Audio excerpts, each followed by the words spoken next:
إذا سجى صدق الله العظيم الصلاة والسلام عليك يا رسول الله وعلى آلك وأصحابك يا سيدي يا حبيب الله. حمد و ثنا کے بعد عزت و تکریم کے لائق جلوہ فراز مقتدر علماء معزز محتشم حاضرین، السلام علیکم ورحمۃ اللہ۔ چند باتیں آپ کے گوش گزار کر کے گفتگو سمیٹ لوں گا۔ دعا ہے اللہ حق بیان کرنے کی توفیق عطا فرمائے۔ میرے ایوان کا ایک بہت بڑا نام، وہ خود چلے گئے لیکن اپنی یادیں اپنی باتیں چھوڑ گئے۔ صفحے اول کے شعراء میں ان کا شمار ہے۔ بہت اچھا لکھتے ہیں لیکن انہوں نے لکھا وہ زیادہ نہیں، بہت تھوڑا لکھا ہے، لیکن جتنا لکھا ہے کمال کر دی ہے۔ سید سلیم گیلانی کیا خوب لکھتے ہیں۔ آپ فرماتے زیست یک بستہ تھی تاریک نہا خانوں میں، ایک کرن پھوٹی اجالا ہوا ایوانوں میں، زہر آلود فضائی تھی نمو سے یاری، اب آئے تو بہار آ گئی ویرانوں میں، کس نے اللہ سے ٹوٹا ہوا رشتہ جوڑا، ان سا محسن نہ فرشتوں میں نہ انسانوں میں۔ بھائی جان حضور کی جلوہ گری سے پہلے یہ جہاں جہاں نہیں تھا، پورا جزیرہ عرب ضلالت و گمراہی میں ڈوبا ہوا تھا۔ آقا تشریف لاتے ہیں اور مکہ کے گٹاٹوپ اندھیروں میں توحید کا چراغ جلا دیتے ہیں، پھر اتنے اجالے انوار اترتے ہیں کہ جو لوگ در در پہ دھکے کھا رہے تھے، آقا کی صدائے دل نواز نے انہیں کھینچ کے ایک خدا کے آگے جھکنا سکھا دیا۔ میرے نبی میدان عمل میں ہے اور قولوا لا الہ الا اللہ تفلحوا کی صدا گونجتی ہے۔ جس شخص کو سب سے پہلے ایمان نصیب ہوا، جو ایمان لانے میں سبقت اختیار کرتا ہے، وہ بہت بڑا نام ہے۔ وہ اس امت کا پہلا صوفی بھی ہے، صحابی بھی ہے، وہ راست رو بھی ہے، راست گو بھی ہے، وہ معاملات دنیا کو سلجھانے کا ڈاب اور سلیقہ بھی جانتا ہے۔ میرے نبی اس جوان کی تعریف کرتے ہیں، فرمایا میں نے جس کو بھی دین دیا اس نے تعامل سے تردد سے کام لیا، لیکن فرمایا ابو بکر وہ جوان ہے، میں نے اس کو دین دیا اس نے جھولی میں ڈال لیا۔ اللہ کے رسول صلی اللہ علیہ وسلم دنیا میں تشریف لاتے ہیں تو بھٹکی انسانیت کو ہدایت کی راہ بخشتے ہیں، اور جو در در پہ دھکے کھا رہے تھے انہیں ایک مرکز پہ جھکنے کا پیغام دیتے ہیں۔ حضرت عیسیٰ علیہ السلام کے بعد 571 سال کا ایک طویل زمانہ بیت چکا تھا، اور اس وقت تو حالات ایسے تھے کہ انسان اپنے خالق و مالک کو بھول چکا تھا، اور یہ اخلاقی قدریں زوال پذیر تھیں۔ انسان کے جو بڑے محبوب رشتے ہیں، یہ انسان تو ان قدروں کو بھی کھو چکا تھا۔ انسان کے بڑے محبوب رشتے اس کی ماں ہے، بہن ہے، بیٹی ہے، اور اس کے نکاح میں یہ باہر شور تو ختم کر دیں یار، اس کے نکاح میں آنے والی اس کی بیوی ہے۔ تو اللہ کے رسول صلی اللہ علیہ وسلم نے ان قدروں کو بحال کیا۔ دیکھیے ماں کتنا مقدس رشتہ ہے۔ یہ ماں ترکے میں بٹ رہی تھی، یہ ماں منڈیوں میں بکتی تھی۔ عکاظ کی منڈی میں 3 بھائی اپنی سگی ماں کو 900 درہم میں فروخت کراتے ہیں، اور والد کے ساتھ اسلام سے پہلے کیا سلوک تھا کہ ایک بہت بڑا فلسفی اپنے والد کو زد و کوب کر رہا تھا۔ کسی نے کہا کہ اس بوڑھے کا جرم کیا ہے، تو وہ جرم بیان کرتا ہے، وہ کہتا ہے میں عالم بالا میں تھا تو اس نے مجھے عالم اسفل میں دھکیل دیا، اور اس وجہ سے میں اس کو مار رہا ہوں۔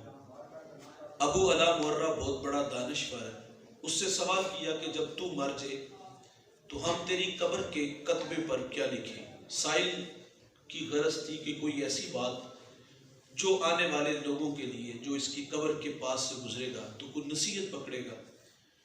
اس نے اس غرض سے اس سے سوال کیا، لیکن اس نے بڑی بے ڈھنگی سی بات کر دی۔ اس نے کہا کہ میری قبر کے کتبے پہ لکھ دینا کہ یہ وہ ہے جس کو اس کے والدین نے جنم دیا، لیکن یہ غلطی اس نے بھی دوبارہ کی۔ وہ وہ والدین کو مجرم قرار ٹھہراتے تھے، شادی نہ کی، بچے نہیں تھے۔ یہ اسلام سے پہلے والدین کے ساتھ بیٹوں کے رویے تھے۔ اللہ کے رسول صلی اللہ علیہ وسلم تشریف لاتے ہیں تو جنت کو کھینچ کے ماں کے قدموں تلے رکھ دیتے ہیں۔ سبحان اللہ۔ امت کو تعلیم دی کہ رضا اللہ فی رضا الوالدین وسخط اللہ فی سخط الوالدین۔ فرمایا اللہ کی رضا والدین کی رضا میں ہے اور اللہ کی ناراضگی والدین کی ناراضگی میں ہے۔ جس نے ماں باپ کو راضی رکھا اس نے اللہ کو راضی کیا، اور جس نے ماں باپ کو ناراض کیا اس نے اللہ کو ناراض کیا۔ ہم تو کہتے ہیں بھائی نشان لگاؤ اس بیٹے پہ جو فرما بردار ہے، اور اس بیٹے پہ بھی آپ نشان لگانا کبھی بھی نہ بھولیے گا جو نافرمان ہے۔ آپ کو دنیا میں رزلٹ ملے گا، فرما بردار بیٹا جیے گا شان سے، مرے گا ایمان سے، اور جو نالائق ہوگا، نافرمان ہوگا، خدمت سے جی چرانے والا ہوگا، وہ دنیا میں بھی ذلیل ہوگا، اور جب داور محشر جو قیامت کا منصف ہے اس کے سامنے جائے گا تو سر پر عزت کی دستار نہیں ہوگی بلکہ ذلت و رسوائی کا سامنا کرنا ہوگا۔ سیدھی سی بات ہے کہ اگر عزت سے آپ نے جینا ہے تو ان بوڑھوں کی عزت کرنا ہوگا، اور اگر یہ ہم سے روٹ کے چلے گئے تو عرش کا رحمان ہم سے ناراض ہو جائے گا۔ اور میں کہتا ہوں بھائی ان کی قدر زندگی میں کرو نا، جب یہ دنیا سے چلے جاتے تو ہم نے پھر قدریں دیکھی ہیں۔ باقاعدہ وہ بیٹا جس نے کبھی ماں باپ کا حال احوال نہیں پوچھا تھا، جس نے کبھی ان کے لیے وقت پہ دوائی بھی نہیں دی تھی، کھانا نہیں پیش کیا تھا، تو وہ ختم والے دن تاکید کر رہا ہوتا ہے کہ میری ماں کے ختم میں مہنگے سے مہنگا پھالانا چاہیے۔ بھائی جان ہم اپنے دماغ پہ تھوڑا سا زور دیں تو 1 مہینہ پہلے ڈاکٹر نے ہمیں تاکید کی تھی انہیں اچھی خوراک کی ضرورت ہے، انہیں اچھے پھلوں کی ضرورت ہے۔ اس وقت تو ہم شاپر جو ہے نا وہ چھپا کے حجرے میں لے جاتے تھے، آج مرنے کے بعد ہم آدھی مسجد پھلوں سے بھر رہے ہیں۔ جب زندہ تھے تو اس وقت کیوں نہ کھلایا؟ قدریں تو زندگی میں کرنی چاہیے نا۔ آج مرنے کے بعد انواع و اقسام کے پھل لے آئے، اور ہم نے دیکھا کہ جب یہ قبرستان جاتے تو جوتے اتار کے جاتے، الٹے قدم آتے۔ کاش یہ ادب ہم نے زندگی میں کیا ہوتا، اس کی اللہ کے ہاں کتنی بڑی جزا ملتی ہم شمار بھی نہیں کر سکتے۔ تو ماں باپ کی قدریں میرے رسول نے بحال کی، لیکن وہ ساغر کہتا نا کہ کون کہتا ہے کہ ظلمات نے دم توڑ دیا ہے، ہم آج پھر اندھیروں میں چلے گئے۔ حضور نے ماں باپ کی قدریں سکھائی، جنت کو ماں کے قدموں تلے رکھا، ہمیں ادب سکھایا، لیکن آج ہم ان قدروں کو بھی معذرت سے کہوں گا کہ ہم کھو چکے ہیں۔ اگر اللہ کو راضی کرنا ہے تو جوانوں ان بوڑھوں کی عزت کرو، اور اگر یہ ناراض چلے گئے تو عرش کا رحمان ہم سے ناراض ہو جائے گا۔ آج سے تقریباً 1.5 اشرہ یا 1 اشرہ پہلے کی کہانی ہے۔ میں ایک سفر میں تھا تو مجھے سر رائے بوڑھا ملا، تقریباً اس بوڑھے کی عمر 80 سال ہوگی، دودھ کی طرح سفید داڑھی تھی، ہاتھ میں اساس، سر پہ کپڑوں کی گٹھڑی اور چلچلاتی کڑکتی دھوپ ہے۔ اس بوڑھے کا سارا بدن پسینے سے شرابور تھا۔ گزرتے میرے قدم رک گئے، میں نے ساتھ بٹھا لیا اور میں نے محسوس کیا کہ یہ بوڑھا زخمی ہے۔ زخم کسی پرائے نے نہیں، اپنے نے دیے ہیں۔ میری الجھی باتیں تھی، میں نے کہا کہاں کے ارادے ہیں؟ انہوں نے مجھے منزل سے آگاہ کیا۔ میں نے کہا قریب ہی تو لاری اڈا تھا، گاڑی پہ بیٹھ جاتے۔ فرماتے میرے پاس کرایہ نہیں ہے۔ میں نے کہا پتر کو ساتھ لے لیتے۔ اب لہجہ ٹوٹ گیا، آنکھیں برسنے لگی، ہونٹ کپ کپانے لگے۔ مجھے رو کے کہتے مولوی صاحب آج بیٹے نے گھر سے نکال دیا، والد کو نہیں جوان رب کی رحمت کو نکال دیا۔ یہ ناراض چلے گے تو اللہ ناراض ہو جائے گا یار، اور اگر یہ راضی ہے تو اللہ راضی ہے۔ آپ نے 1 بار نہیں 1000 بار علماء سے یہ واقعہ سن رکھا ہے۔ موسیٰ علیہ السلام ایک دن اللہ سے عرض کرتے یا اللہ جنت میں میرا ہمسایہ کون ہوگا؟ تو فرمایا فلاں کسائی۔ آپ اس کا عمل ڈھونڈنے کے لیے اس کی دکان پہ آتے ہیں، اور اپنے بارے میں خبر نہیں دی کہ میں اللہ کا نبی موسیٰ علیہ السلام ہوں۔ اس کے مہمان بن کے گھر گئے۔ فرماتے جب ہم گھر میں داخل ہوئے تو اس نے سب سے پہلا کام کیا لکڑیاں جمع کی، آگ جلائی، اس پہ ہنڈیاں رکھی اور اپنے ہاتھوں سے کھانا بنایا۔ اور پھر جب کھانا تیار ہوا تو ایک چارپائی پہ نحیف سی گڑیا تھی، اس کو اٹھایا، نوالے توڑ توڑ کے اس کے منہ میں رکھے، عاشقوں کی طرح خدمت کر رہے۔ فرماتے جب اس بوڑھی ماں نے کھانا کھا لیا تو وہ بڑبڑانے لگی، کچھ کہنے لگی۔ موسیٰ علیہ السلام فرماتے میں نے اس سے پوچھا یہ کون ہے؟ تو اس نے بتایا کہ یہ میرے ماں جی ہیں۔ فرمایا یار یہ کچھ کہہ رہی ہے؟ تو وہ زیر لب مسکرایا اور کہتا ہے ماں کہتی ہے، سیدھی سادی ہے نا، میں خدمت کرتا ہوں تو راضی ہوتی ہے، تو راضی ہو کے پھر دعائیں دیتی ہے۔ مجھے کہہ دی کہ اللہ جنت میں تمہیں موسیٰ علیہ السلام کا پڑوس عطا فرمائے. تعجب سے کہتا ہے بھائی جان آپ ہی بتاؤ نا کہاں اللہ کے نبی موسیٰ علیہ السلام اور کہاں میں. یقین جانو طبیعتوں میں نشہ پیدا ہوتا ہے. موسیٰ علیہ السلام فرماتے میں تیرے سامنے کھڑا ہوں. خدمت نبی سے ملا دیتی ہے دوست. یہ بہت بڑی دولت ہے. اگر ناراض چلے گئے نا تو زندگی سے راستہ مانگو گے, زندگی آپ کو راستہ نہیں دے گی, اندھیروں میں بھٹکتے رہو گے. ان کی قدر ان کی زندگی میں کرو, اور جنہوں نے قدریں جانی ان کی آج بھی قدریں ہیں. میرے نبی یمن کی طرف منہ کرتے ہیں, قمیض کے بٹن کھولتے ہیں, لمبے لمبے سانس لیتے ہیں اور کیا فرماتے ہیں انی لاجد ریح الرحمان, مجھے یمن کی طرف سے یار کی خوشبو آتی ہے. آپ جانتے ہو وہاں کون تھا؟ وہاں حضرت اویس کرنی رضی اللہ تعالیٰ. ساری زندگی یار حضور سے ملاقات نہیں کر پائے, شرف صحابیہ سے ممتاز نہیں ہوتے, لیکن انہوں نے خیر التابعین کا لقب پایا. یہ اعزاز انہیں ملا کیسے؟ ماں تھی ایک, بھائی بوڑھی آنکھوں سے نابینا تھی, پیچھے کوئی خدمت والا نہیں تھا, خدمت روک لیتی ہے. میرے نبی صحابہ سے فرماتے تمہیں جب کبھی اویس ملے نا تو اس سے کہنا کہ میری امت کی مغفرت کی دعا کرنا. جوانوں جو فرما بردار بیٹے ہوتے ہیں وہ مستجاب الدعوات بنتے ہیں. یہ راضی رہیں گے تو رب راضی ہوگا. اور اگر ان کی آنکھوں میں ہماری وجہ سے آنسو آئے, اگر ہم نے انہیں دھکے دے کے گھر سے نکال دیا, اگر آج ہم نے انہیں گالیاں دی, برا بھلا کہا اور سارا الزام ان پہ ٹھہرایا, تو اللہ بڑا غیرت مند ہے جوانوں, کبھی بھی معاف نہیں ہمیں کرے گا. مجھے جنوبی پنجاب سے ایک جوان نے کال کی, وہ کہتے مولانا آپ سے ایک بات شیئر کرنی ہے. میں نے پوچھا آپ بتائیں بھائی. وہ کہتا کہ میری والدہ جوانی میں بیوہ ہو گئی اور اس نے ساری جوانی میرے نام لگا دی, کوئی بہن بھائی نہیں, اور مجھے بڑی محنت سے اس ماں نے پالا ہے, بہت سارے احسان ہیں. لیکن کہتے ہیں اب میں شادی شدہ ہوں اور گھر میں نو ساس کا جھگڑا رہتا ہے, اور میں جو دیکھتا ہوں اس میں ماں کا قصور زیادہ ہے, تو آپ بتائیں میں کیا کروں. میں نے کہا گھر گزر بھائی, کوئی آپ کا کوئی بھائی نہیں, کوئی بہن نہیں کہ میں مشورہ دوں کہ دو ماں ادھر چلے جائیں. اپنی گھر والی کو بھی سمجھاؤ, پیچھے جس طرح ماں باپ چھوڑ کے آئے یہ بھی تو ماں باپ ہی ہے نا. اس کو میری بات نہ سمجھ آئی نا. وہ کہتا ہے میرے ذہن میں ایک ترکیب آئی ہے. میں نے کہا جی وہ کیا ہے؟ وہ کہتا ہے میں اپنی ماں کا نکاح نہ کر دوں. میں نے کہا عمر کتنی ہوگی ماں کی؟ وہ کہتا ہے 60 سال. میں نے کہا ظالم جوانی تیرے نام لگا دی, جب اسے سہارے کی ضرورت تھی تجھے سہارا سمجھا. گندی نظروں کی شکار بھی ہوئی ہوگی, جوانی میں اس کا خامد بچھڑا ہے, اور تیری خاطر اس نے زندگی کے وہ لمحات گزارے جب اسے کسی کی ضرورت تھی, لیکن تجھے سہارا سمجھا, اور آج تو اس کو گھر سے نکال رہا ہے. یہ ہمارے رویے ہیں بھائی, ان کی قدر کرو. یہ بہت محبوب رشتے ہیں, یہ دوبارہ پلٹ کے نہیں آتے, اور یہ چلے جائیں نا قدر نعمت زوال نعمت کے بعد ہوتی ہے. پہلے کوئی نہیں سمجھ چلتی. پہلے ہم کہتے ہیں یار لڑتے بڑا نہیں, ہم غلط گلا بڑیاں کرتے, پھر ڈھونڈتا یار وہ باتیں کہیں سے مل جائے, وہ آواز ہی کہیں سے آ جائے, وہ جھڑک ہی کہیں سے پڑ جائے. میرے چچا دوستوں میں بیٹھے تھے شادی شدہ, دادی ام آئی, رات عشاء کا ٹائم تھا, کہا چلو گھر چلو. تو وہ تھوڑے سے جذباتی ہوئے کہ ماں میں بچہ ہوں, آپ جاؤ گھر میں, آ جاتا ہوں. تو ان دوستوں میں اس مجلس میں ان کا ایک دوست اسلم بیٹھا تھا, تو وہ آپ دیدہ ہوا. اس نے کہا تجھے کیا ہوا؟ وہ کہتا ہمارے کان ترس گئے یار, کوئی ہمیں نہیں آ کے کہتا کہ چل پتر کار چل. تم کتنے خوش نصیب ہو کہ تمہیں کوئی گھر لینے کے لیے آیا ہے, تمہاری راہوں میں کوئی بیٹھا ہے. جب یہ چلے جاتے ہیں تو کوئی دروازہ بھی نہیں کھولتا, کوئی آواز بھی نہیں سنتا, کوئی اداس بھی نہیں ہوتا.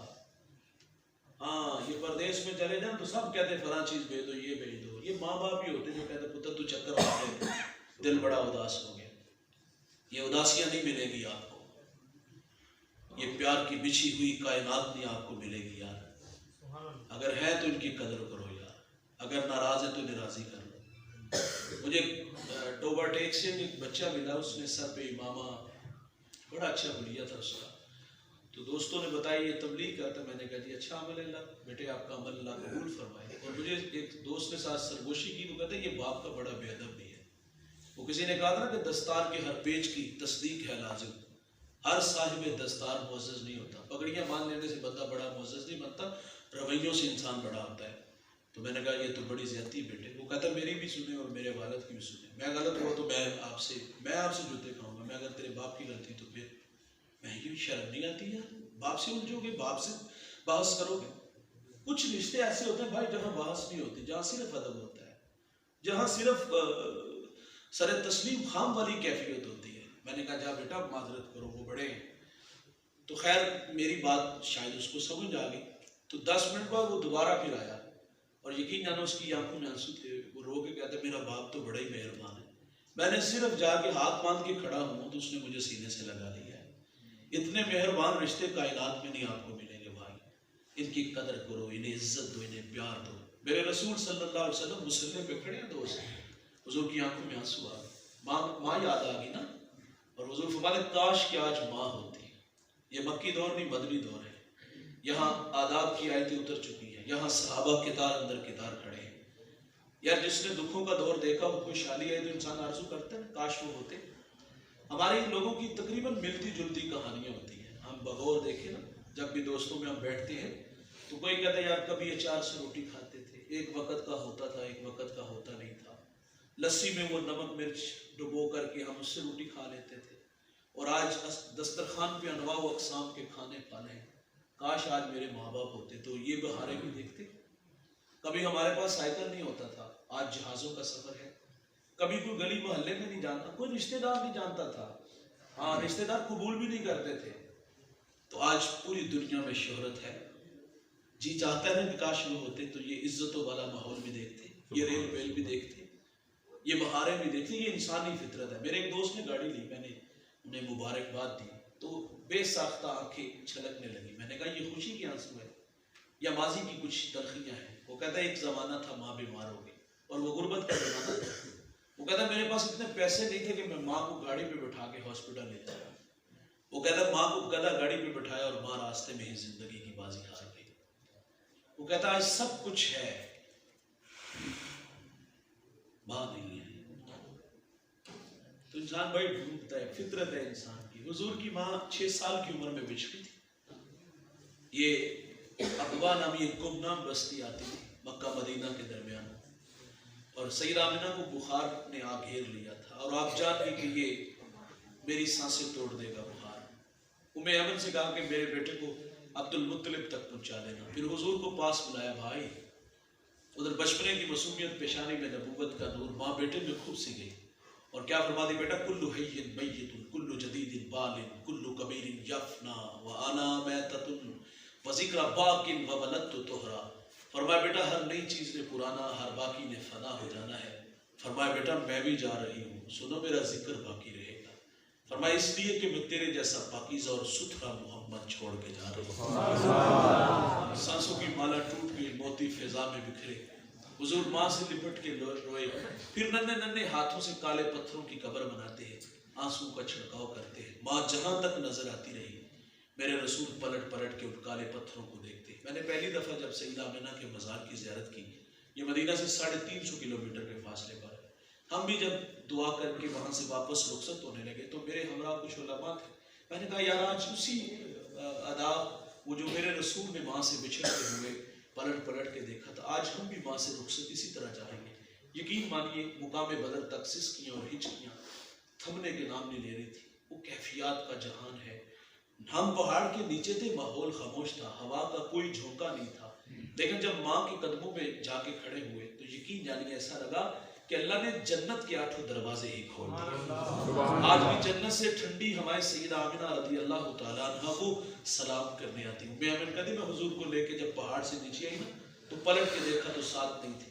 فرماتے میں دوبارہ پھر پہاڑ پہ چڑھی. میری آنکھیں کیا دیکھتی ہیں کہ حضور ماں کے سرانے کھڑے ہیں اور وہاں کھڑے ہو کر کہہ رہے تھے امی جی آپ تو جانتے ہو کہ میرا اس دنیا میں آپ کے سوا کوئی بھی نہیں ہے. ایمن پاس کھڑی تھی, جان نکل گئی, سینے سے لگا لیا. میرے نبی فرمایا کرتے تھے ایمن میری ماں کے بعد میری ماں لگتی ہے. جوانوں حضور مصلی پہ کھڑے ہیں, آج ماں کی یاد آئی تو کلام کیا. کاش ماں ہوتی, نماز عشاء پڑھا رہا ہوتا, سورۃ فاتحہ کی قرات کر چکا ہوتا, میری ماں کو مجھ سے کوئی کام یاد آ جاتا. وہ مسجد نبوی کے دروازے پہ آ کے کہتی ابن محمد, بیٹے محمد بات سنو. آقا فرماتے میں نماز توڑ کے پہلے اپنی ماں کی بات کو سنتا. سبحان اللہ. یہ ماں کی محبتیں, یہ ماں کی قدریں میرے رسول نے سکھائی اور آج ہم عزم کر کے جائیں گے, ہم ان قدروں کو ہمیشہ یاد رکھیں گے. ہم ساری زندگی ان بوڑھوں کی خدمت کریں گے, ان کے قدموں کو دیں گے, انہیں پیار دیں گے, انہیں وقت دیں گے, ہم اچھے رویے پیش کریں گے. اس معاشرے میں میرے بھائی بہن کی کوئی عزت نہیں تھی. جس طرح بیٹی کو وہ لوگ منحوس کہتے تھے, بہن کو بھی منحوس کہتے تھے. اور وہ معاشرہ اس کا متحمل نہیں تھا. وہ کہتے تھے کوئی ہمارا بہنوئی بنے، ہمیں یہ قبول ہی نہیں ہے. یہ تھا بہن کے ساتھ بھائیوں کے رویے. اور آج بہنوں کے لیے بھائیوں کے دل میں میرے رسول نے محبت ڈالی. دیکھیے آج بھائی پردیس میں بہنوں کے لیے دھکے نہیں کھاتے. فطری محبتیں 4 ہیں: وطن، مال، جان اور اولاد. یہ فطری محبت ہے. وطن کی محبت یہ فطری محبت ہے، چھوڑنا بڑا مشکل ہے. اس گاؤں کا نام کیا ہے؟ لکھن وال. کوئی آپ کو کہے لکھن وال سے آپ جلال پور جٹا چلے جاؤ، یا بچوں کی تعلیم کے لیے ہمیں عارضی سفر کرنا ہو، لاہور، گوجرانوالہ، اسلام آباد، یہ عارضی سفر ہے نا، صرف بچوں کی خاطر. ہمارے یہاں ہماری فصلیں بھی، کھیت بھی یہاں ہیں، یہاں گھر بھی ہیں، یہاں کاروبار بھی ہمارے یہاں. ہم ہفتے میں 2 دفعہ آ بھی جاتے ہیں. لیکن بھائی جب یہاں سے رخصت ہوتے ہیں نا تو گلیاں دے ککھ بھی رونے لگ پڑتے ہیں. جہاں انسان نے جنم لیا ہوتا ہے اس مٹی سے فطری محبت ہوتی ہے. یار جب حضور ہجرت کر کے مکہ سے مدینہ گئے نا تو بلال حبشی، اتنی بات ٹھیک تھی پیارے بھیا، اور کام کر دیں، اور کام کر دیں، بس تھوڑی سی اللہ آپ کو جزا دے. بلال حبشی رضی اللہ تعالیٰ وہ اور کام کرے، اتنا روتے تھے اور دکھی اشعار پڑھتے کہ یا اللہ ہمیں ایک رات دے دے کہ ہم مکہ میں گزار سکیں. اور بخار چڑھ گیا. اور سیدہ عائشہ رضی اللہ تعالیٰ عنہ نے حضور سے عرض کیا، حضور بلال تو مکے کی جدائی میں رو رو کے بیمار ہو گئے. تو حضور نے ہاتھ اٹھا کے دعا کی، یا اللہ جس طرح تو نے ہمارے دل میں مکے کی محبت ڈالی ہے اس سے 2 گنا زیادہ مدینے کی محبت ڈالتے. یہ ہے فطری محبت. لیکن ان بہنوں کی خاطر بھائیوں نے کیا پردیس کے دھکے نہیں کھائے؟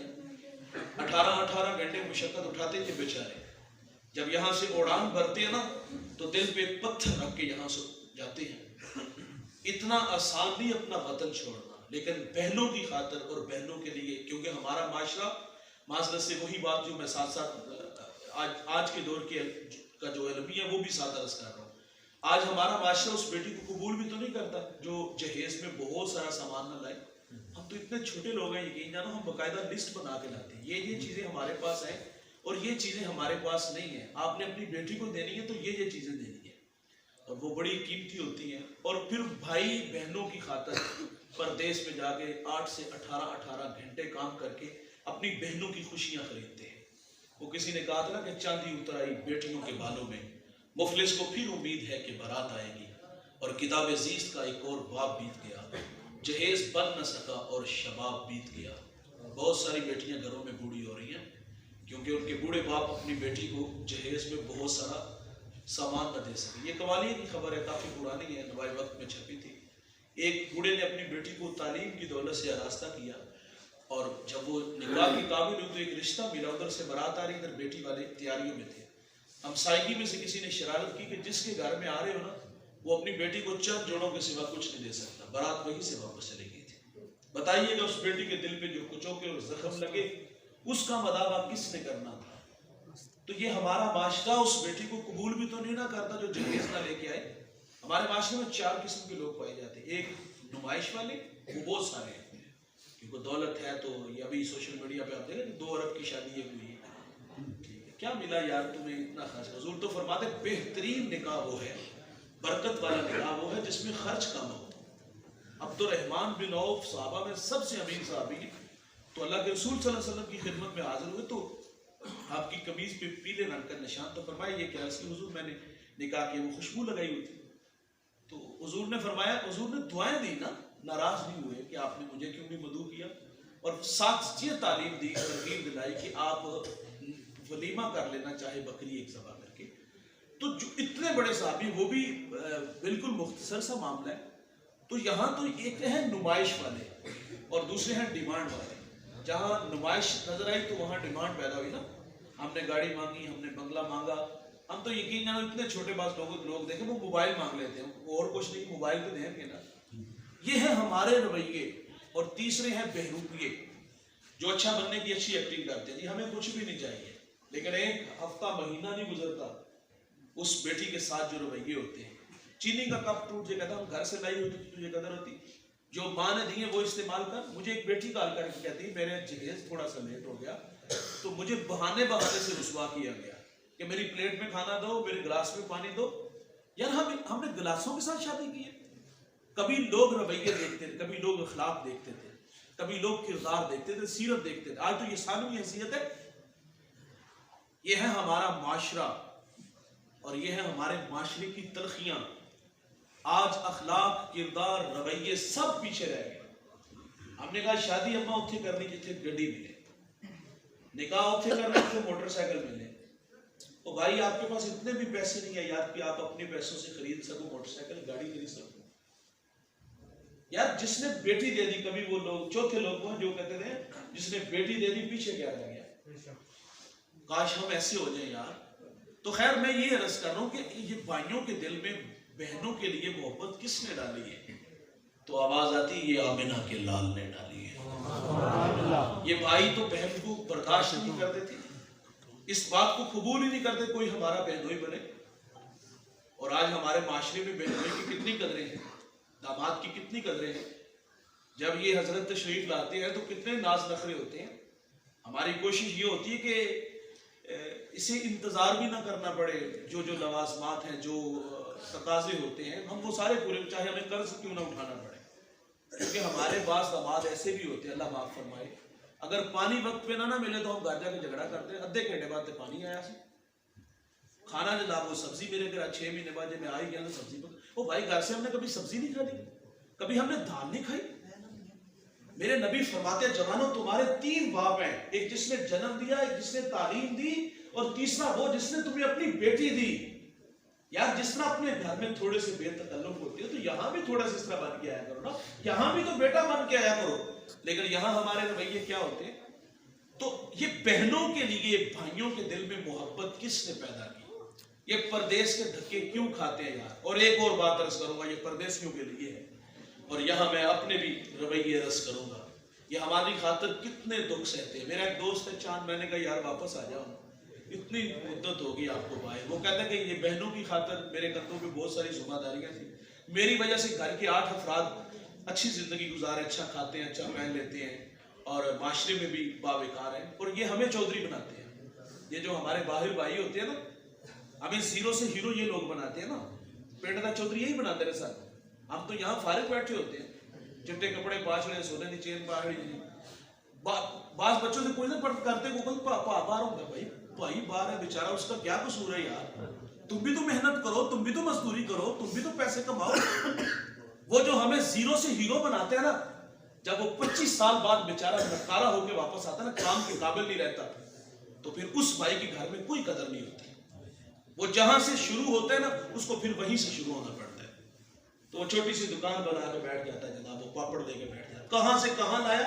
آج ہمیں افسر بنایا، ہمیں عالم بنایا، ہمیں مفتی بنایا، ہمیں یہاں تک لا کے یہ بڑے لوگ کرتے ہیں ہمارے بھائی. تو کیا ان کی کوئی قدریں نہیں؟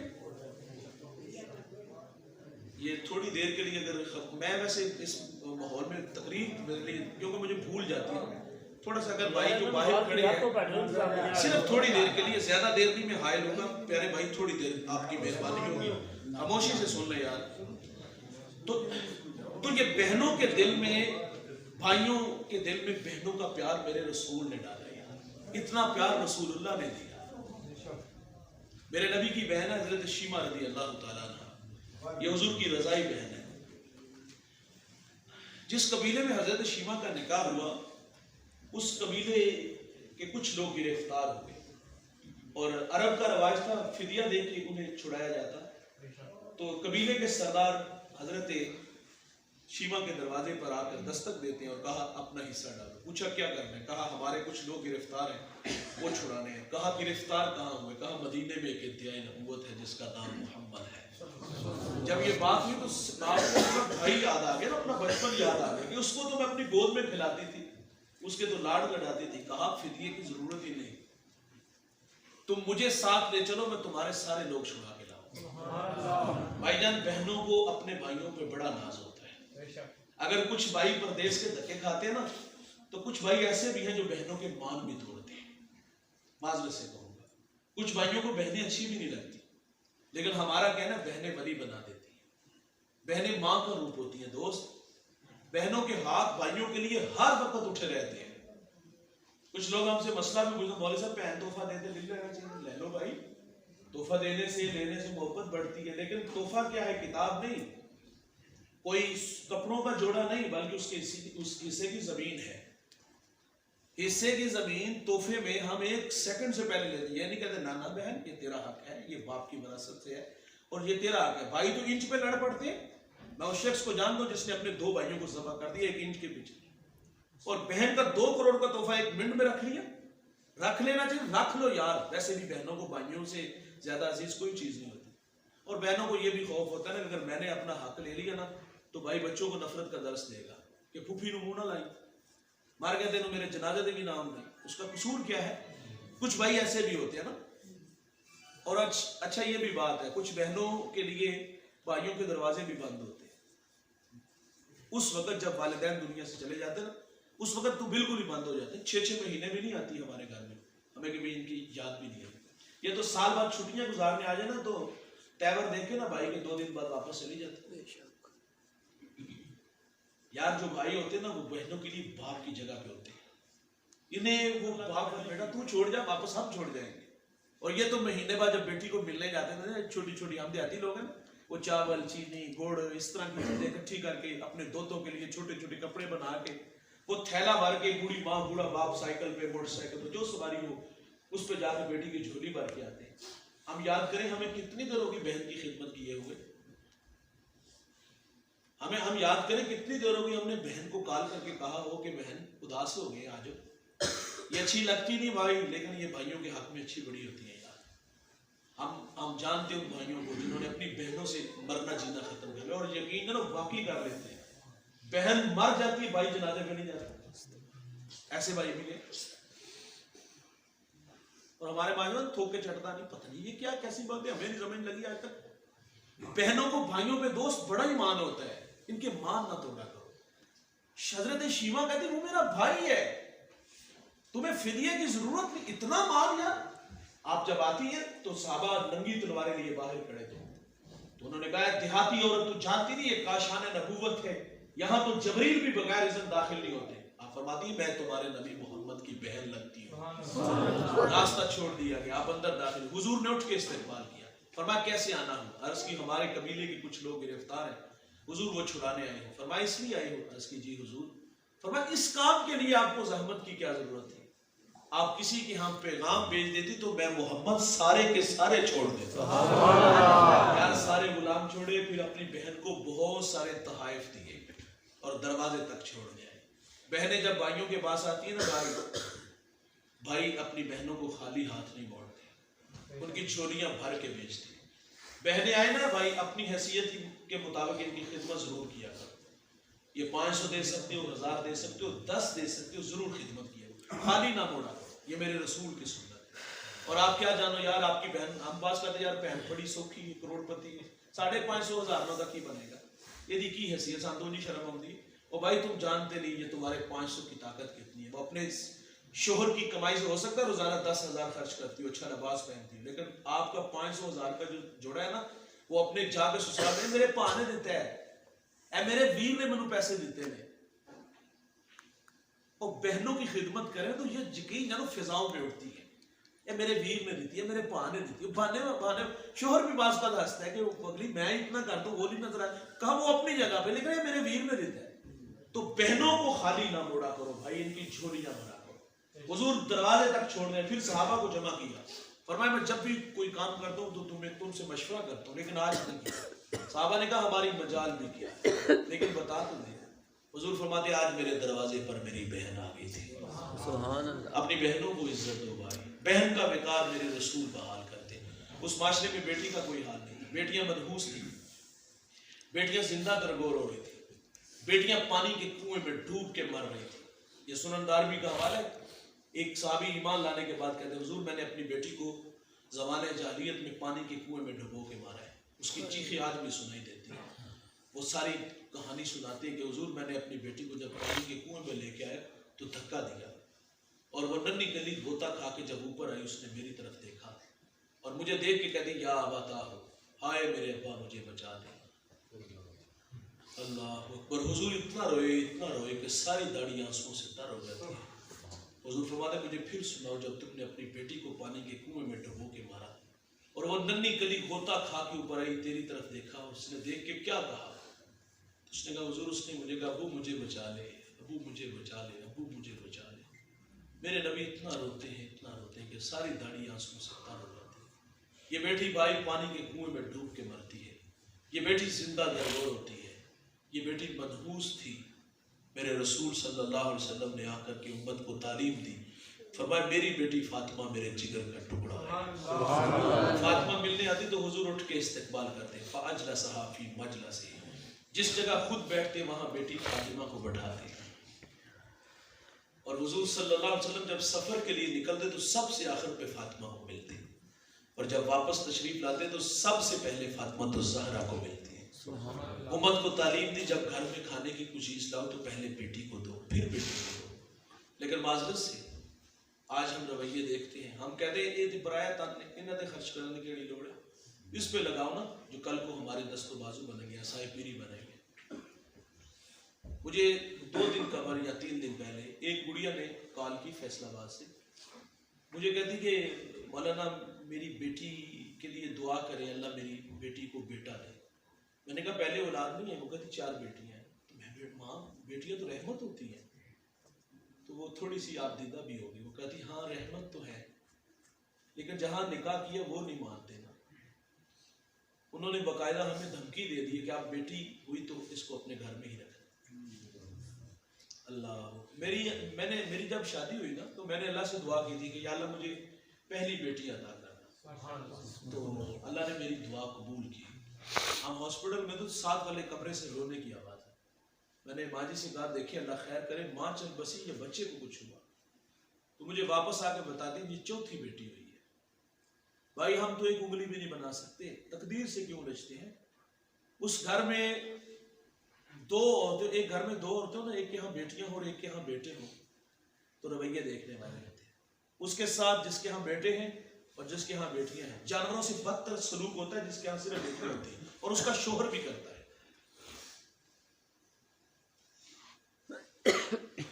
اور جس کے ہاں بیٹے ہوتے ہیں اس کے نہ وارے پہ آئے ہوتے ہیں، نہ اس کی تو گھر میں جو بلے بلے ہوتے ہیں۔ یہ اچھی بات نہیں یار، یہ اللہ کی مرضی ہے، کسی کو بیٹے دے کسی کو بیٹیاں، کسی کو نہ دے یار، اس میں اس بیچاری کا کیا قصور ہے؟ اس کو طلاق ہم نے کیوں دے دی یار؟ اس کا جرم کیا تھا کہ وہ صرف بیٹیاں جم دی؟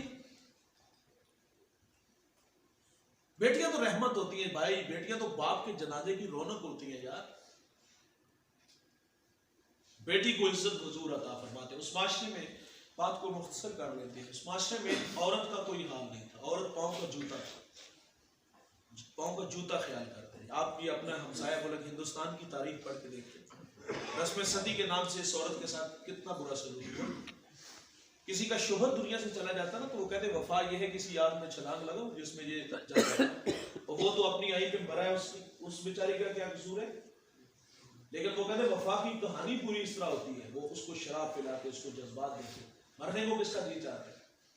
اگر وہ بات نہ مانتی تو سلوک کیا ہوتا؟ اس کو بند کمرے میں ڈال دیتے، اس کی جھولی میں بینگنیاں ڈال دیتے، اس کے سر کے بال اتار دیتے، اور وہ دوسری شادی کرنے کا بھی حق نہیں رکھتی۔ یہ تھا عورت کے ساتھ سلوک۔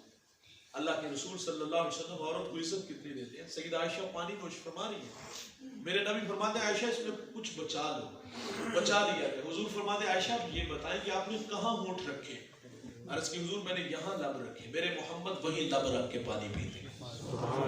عورت کو عزت میرے رسول نے عطا فرمائی۔ سیدہ خدیجہ رضی اللہ تعالی عنہا فاطمہ الزہرا سے فرماتی بیٹا جو ابو سے کہو وہی کے وقت جو چادر آپ کے کندھوں پہ ہوتی تھی وہ مجھے عطا کر دے۔ حضور فرماتے بیٹا امی سے پوچھو چادر کیا کرنی ہے؟ وہ گھر آتی تو حضور بھی تشریف لے آتا، فرماتے ہیں چادر کیا کرنی ہے؟ عرض کی حضور بطور برکت کفن کے لیے ساتھ لے جانا چاہتی ہوں۔ حضور فرماتے آپ چادر مانگ رہی ہو، اگر میں محمد کے جسم کی جلد مانگتی تو میں تمہیں وہ بھی اتار کے دے دیتا۔ یہ عورت کو عزت میرے رسول نے عطا فرمائی، لیکن یہاں بھی رک جائیے گا۔ آج عورت کو بعض لوگوں نے پاؤں کا جوتا واقعی خیال کیا۔ ایک جھگڑا تھا، میں نے بات سنی، کوئی اتنی بڑی بات نہیں، ہمارے دیہاتوں میں کہتے ہیں آٹا گنڈی ہلنی کی، چھوٹی چھوٹی باتوں میں جھگڑے ہمارے گھروں میں رہتے ہیں۔ تو میں نے کہا کہ چلو جی معاف کر دو۔ پاؤں سے جوتا اترا اس گڑیا کے اور اس کے بھائی کے منہ پہ اس نے مارا، اور آواز تھی کہ جتی پوری آئی نہ آئی تو لا کے سٹ چھڑی۔ کوئی مرد بات کرتا نہ بھائی تو اس سے بحث کی جا سکتی تھی۔ ایک عورت کے بارے میں کہہ رہی ہے اس کے گھر میں بھی تو بیٹیاں ہوگی نا, یہ خود بھی تو عورت ہی ہے نا.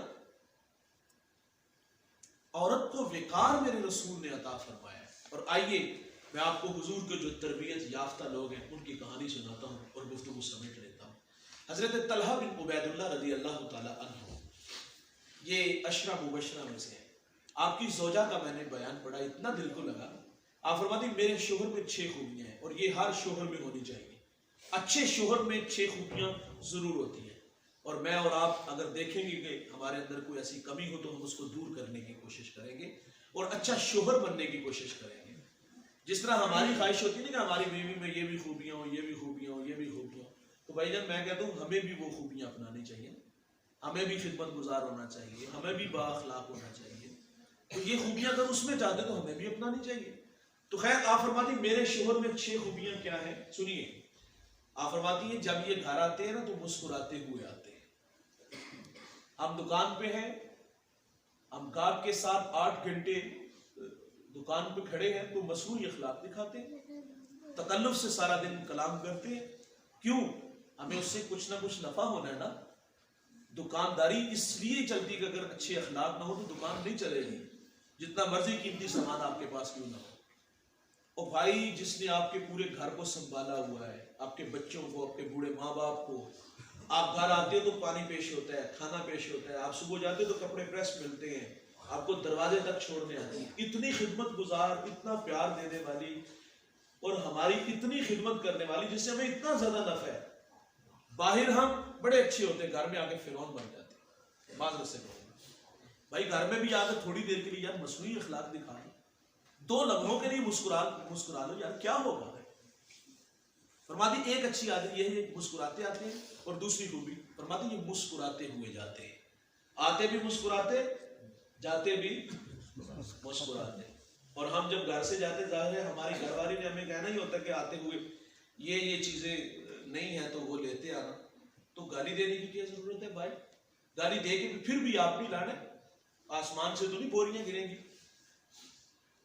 ضروریات تو آپ نے پوری کرنی ہے نا بھائی, تو جھگڑا کس بات کا, گالی کس بات کی. اچھا جب گھر سے رخصت ہوئے تو گالیاں دیتے, واپس آئے تو پھر اس نے آتے ہوئے پوچھنا جی حضی حضرت صاحب لے آئے ہو کہ نہیں لے آئے, پھر گالیاں. لیکن وہ کتنے کمال کے لوگ تھے, جاتے بھی مسکراتے, آتے بھی مسکراتے. یہ مشق کر کے تو دیکھیں, میں اور آپ سب مل کے نا, میں بھی آپ کے ساتھ, میں بھی انسان ہوں, بشر ہوں, بعض کو تلخی آئی جاتی, لیکن ہم مشق تو کریں 1 مہینہ. ہم گھر جائیں تو مسکراتے اور گھر سے نکلیں تو مسکراتے ہو, کتنا اچھا لگے گا. اور تیسری خوبی آپ فرماتے میرے شوہر کی یہ ہے کہ یہ بخل نہیں کرتے, خرچ دینے میں بخل نہیں کرتے. ہم باہر دوستوں میں 10,000 کا کھانا کھائیں گے, مری میں 2 لاکھ اڑائیں گے, لیکن گھر میں بیوی کو 500 روپیہ دیا اس کا بھی حساب لیں گے, تیرے کیڑے خرچے ہیں. ہاں یہ ہم کہتے ہیں بھائی گھر میں بخل کیوں یار. اچھا کچھ فرما بردار بیٹے ایسے بھی ہوتے ہیں, یہ حالانکہ دیکھو میاں بیوی کا جو رشتہ ہوتا ہے نا یہ بڑا بے تکلف سا رشتہ ہوتا ہے. ایک دوسرے سے کوئی لینا دینا ہو تو آسانی ہوتی ہے, لیکن جب ہم کسی کے کندھوں پہ ڈال دیں گے نا تو پھر ظاہر ہے گھر میں تو عورتیں جھگڑے تو پھر وہ بدلے بھی لیتے کہ خرچہ تو میرے کو ہی رہنا نا, تو پھر اسے ذلیل ہونا پڑتا ہے. تو اس لیے کچھ کام مرد کے ہوتے ہیں جو وہ اپنی عورت کے ساتھ خود پورے کرے نا. اور یہ ہمارے بڑوں کو بھی یہ بچوں کو ترغیب دلانی چاہیے کہ بیٹا اس کے نان و نفقہ خرچہ وہ تیرے کندھوں پہ, وہ تو نہیں کرے. تو خیر کچھ جگہوں پہ ایسا ہوتا ہے کہ وہ سمجھتے کہ یہ طریقہ حسن ہے, لیکن میں سمجھتا ہوں یہ زیادتی ہوتی ہے. تو فرماتی خرچ دینے میں وہ بخل نہیں کرتے. اور چوتھی خوبی فرماتی ہیں کہ کبھی خرچہ مانگنے کی ضرورت بھی نہیں پڑی, یہ اس سے بڑی بات ہے. اور 5واں فرمایا کہ اگر میں ان کا کوئی کام کر دیتی ہوں نا تو وہ میرا شکریہ بھی ادا کرتے ہیں. کپڑے دھو کے دے دیتی ہوں, میں کھانا پیش کرتی ہوں تو وہ میرا شکریہ بھی ادا کرتی ہے. تو ہم کہتے ہیں کہ سر پہ نہیں چاڑنا چوکھا نا, زیادہ بھی تعریف کریے تو پھر سر پہ چڑھ جائیں گے. اور بھائی محبت دینے سے محبت ملتی ہے. انسانی فطرت ہے وہ حوصلہ افزائی کا محتاج ہوتا ہے. ایک اللہ والے اپنے مرید کے گھر گئے, اس خاتون نے کھانا اچھا بنایا, کہا اپنی بیوی کو بلاؤ پردے میں. تو وہ آئی تو فرما دے پتر تو کھانا بڑا مزیدار بنا ہے, اللہ آپ کو جلا دے. تو وہ آپ دیدہ ہو کے رونے لگی. فرما دے میں نے تو تجھے کچھ نہیں کہا. وہ کہتی آپ کی بات پہ نہیں رونا ہے, آپ کے مرید پہ رونا ہے. 20 سال ہو گئے یا 25 سال ہو گئے اس کے نکاح میں آئے ہوئے, اس نے کبھی نہیں کہا تو نے کھانا بڑا اچھا بنا ہے. اللہ کے رسول صلی اللہ علیہ وسلم گھر آتے فرماتے گھر میں کچھ کھانے کو ہے؟ عرض کی حضور سالن نہیں ہے، سرکہ اور روٹی ہے۔ فرمایا لے آؤ۔ دیکھیے بھائی حضور سرکے کے ساتھ روٹی کھاتے اور کیا فرماتے واہ واہ سرکہ تو بڑا ہی اچھا سالن ہوتا ہے، سرکہ تو بڑا ہی اچھا سالن ہوتا ہے۔ ہمارے گھر میں 3 گھنٹے لگ کے کھانا بنتا ہے، دسترخوان پہ بھی لگاتی ہے، پیش بھی خود کرتی ہے۔ کبھی کبھی ہوتا ہے بھائی کھانے میں کوئی نمک مرچ کا مسئلہ آ جاتا ہے اور رویے دیکھنے والے برتن اٹھا کے ہم دیوار سے مارتے، تیری ماں نے تیرے کو کھانا بنانا نہیں سکھایا؟ بھائی جان معذرت سے آپ کو کسی نے بولنا بھی نہیں یار سکھایا؟ یہ کوئی رویے؟ انسانی فطرت ہے وہ حوصلہ افزائی کا محتاج ہوتا ہے۔ تو تعریف کر دیا تو کرتے ہیں الحمدللہ، ہم تو انعام بھی دیتے ہیں اور دینا بھی چاہیے یار۔ اگر آپ صرف حوصلہ شکنی کرو گے نا تو پھر کھانا آپ کی بارگاہ میں اس سے بھی جو نا وہ عجیب طرح آئے گا نا، اس لیے تھوڑی سی ایک دوسرے سے تعاون کرنا چاہیے۔ اور آخری بات آپ فرما دی میرے شوہر کی اچھی عادت یہ ہے اگر مجھ سے کوئی خطا سرزد ہو جائے کوئی غلطی ہو جائے تو آپ فرما دی کہ بہت جلد معاف کر دیتے ہیں۔ اللہ اکبر۔ اور ہمارے زبان یقین اتنے تلخ رویے ہوتے نا، فون اٹھا کے پہلے تو گالی دیتے ہیں پھر ہم کہتے ہیں کہ اس کو آگے لگا کے لے جا، یہ میرے والے نے۔ یہ کتنی چھوٹی بات ہے اور پھر ہمارا پورا خاندان ایک طرف ہو جاتا ہے۔ ہم کہتے ہیں اس کو 6 مہینے لگواؤ، اس کی عقل ٹکانے آ جائے۔ معذرت سے بھائی کوئی ہماری بہن بیٹی کو 6 مہینے لگوائے تو ہمیں کیسا لگے گا یار؟ بہت بری بات ہے۔ عورت کو عزت میرے رسول نے دی، رشتوں کی قدریں حضور سکھاتے ہیں۔ ماں کے قدموں تلے جنت ہے، بھائی آؤ اس جنت کی قدر کریں، ان کے قدموں میں رہیں، ان کے پاؤں دبائیں، ان کے پاؤں چوم لیں، انہیں سلام کر کے جائیں، آئیں تو ان کی خدمت میں بیٹھا کریں، ان سے دعائیں لیے۔ بھائی جان بہن بھائیوں کے لیے مان ہوتی ہیں، اپنی بہنوں کے مان نہ توڑیے گا، ان سے رابطے میں رہا کرو۔ اور بیٹیاں منحوس نہیں ہوتی دوست، بیٹیاں رحمت ہوتی ہیں، باپ کے جنازے کی رونق ہوتی ہے۔ بیویاں پاؤں کا جوتا نہیں، یہ محبوبہ ہوتی ہے شوہر کی۔ آئیے ہم ان رشتوں کی قدریں جانیں اور اپنی زندگی کو عمل کی راہوں میں لے آئیں۔ جو کہا سنا اللہ مجھے آپ کو عمل کی توفیق عطا فرمائے۔ میری طرف سے کوئی ایسا رویہ کسی دوست کو اچھا نہ لگا ہو تو میں اس کی معذرت ضرور چاہوں گا۔